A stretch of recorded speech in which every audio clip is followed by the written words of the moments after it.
viimase etapina on vaja seda kida natukene siluda, see tähendab, mul on poleerimiseks poleerkäi, siin peal on nahk ja panen siia vahest pastat ka, panen käima.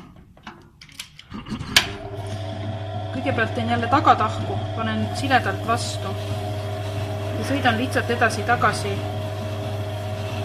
et nahka ühtlaselt kulutada. Ja nüüd teine pool ka. Teise panen kaldu nii, et eritusfaas oleks vastu nahka. Ja ongi valmis. Terapäev võib jälle tööle hakata. Siis etapp, kui kodus sul käia ei ole, mis siis teha. Siis on mul tehtud selline nahast. Ja siin on tal veel kumer serv, et saaks nikerduspeiteid teritada.